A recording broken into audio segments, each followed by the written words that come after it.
All right, joining us now from Singapore is legendary investor and CEO of Roger Holdings, Jim Rogers. Jim, great to have you back on the show. Thanks for joining us.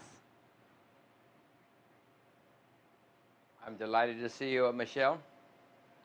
Jim, some stark words from Russia's former finance minister, Alexei Kudrin, today. He's warning that the country is entering a, quote, full-blown economic crisis and will enter recession next year. Now, if oil remains at its current levels, the country's GDP is forecast to contract by about 4%. And even if oil rises to $80, Russia's economy is expected to shrink by 2%. Now, Jim, last time you and I spoke, you said that you are bullish about Russia. Is that still the case?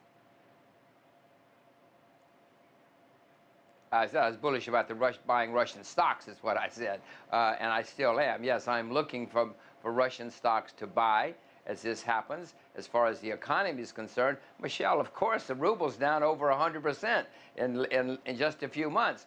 That's going to have dramatic effects. Venezuela's going to be in recession too. Iran, is that because of sanctions? No, of course not. Because we've had a dramatic collapse in the price of oil, and anybody who's reliant on oil for their economy is going to suffer. Okay, Jim, so obviously Russia's taking a big hit from oil, but you're still positive that buying some Russian stocks is a good strategy. What sectors in particular are you interested in? What sectors do you think are going to be able to withstand oil decline and the impact of these sanctions? Well, anybody that's selling in, for instance, I'm a director of a large Russian fertilizer company, one of the largest in the world. They sell in US dollars. Their expenses are in rubles. This helps people like that. Now, obviously, there are not many people in Russia that have those particular circumstances. But if you can find companies like that are selling their products in US dollars, their expenses are in rubles, my goodness, this is a bonanza for them. I'm looking at companies that are not oil related because there's plenty of ways to invest in oil, but trying to find companies such as Fosagro, which is the company I've become a director of, which have those particular circumstances.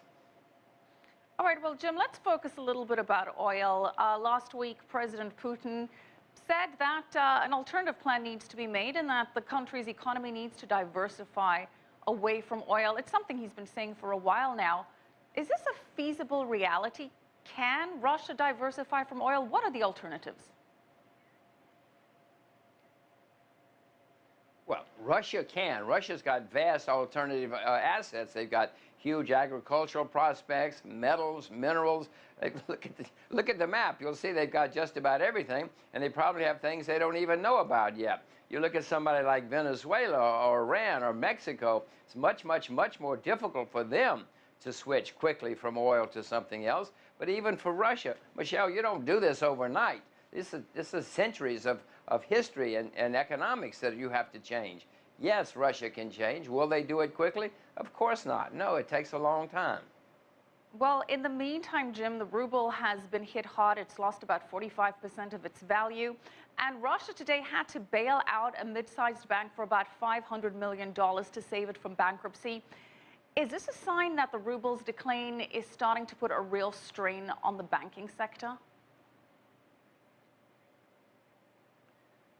Of course it is, Michelle. But, Michelle, we've got huge currency moves all over the world. The Japanese yen is down over 50% in 2 years. The euro has collapsed. The Canadian dollar, the Australian dollar, the ruble is certainly one of the big ones. We're going to have some more big dislocations in the world economy because when currencies, major currencies, the Japanese yen, for instance, one of the most important in the world, when you have these dislocations, somebody's on the wrong side of the trade. I don't know who they are, obviously, but somebody's long and somebody's short, and the people that are long currencies, when huge moves like this take place, are in trouble. If you owe a lot of US dollars, for instance, you're suffering right now, whether you're in Japan or Russia or Venezuela, wherever you happen to be. All right, well, let's stick with the currency theme. And Jim, many analysts, including yourself, have said that these sanctions against Russia could backfire and they could serve to create a stronger relationship between China and Russia. And China is saying it's willing to expand a $24 billion currency swap program to help Russia. What do you think about that? It's just exactly what I've been saying to you before. This is pushing Russia to Asia and Asia to Russia. In the end, it's not going to be good for the United States. And I'm an American. I don't particularly like seeing this happen. We're making a mistake in Washington. But yes, now you see many, many countries flocking to Russia because the Russians have to have somebody to help them. And China's the one with all the money. And the border, they have long borders together. They have trading possibilities. Now, this is certainly helping Russia and China get closer together to the detriment, long-term detriment of the United States. So, Jim, is the dollar's position as a global reserve currency possibly endangered? Well, I own the U.S. dollar. As I told you before, I mainly own the renminbi and the U.S. dollar because there's all this turmoil taking place, Michelle. And so many people are looking for a safe haven. Now, they think the U.S. dollar is a safe haven for historic reasons. It's not a safe haven. It's a terribly flawed currency, but I own it because everybody else thinks that it's a safe haven, so the dollar's going to go higher and higher for a while. Now, eventually, of course, reality is going to sink in, and I hope I'm smart enough to sell my dollars in time, but the U.S. is the largest debtor nation in the history of the world. That kind of currency cannot maintain its position as the world's reserve currency indefinitely. So many people are already looking for alternatives, something to compete with the U.S. dollar, and it's going to happen.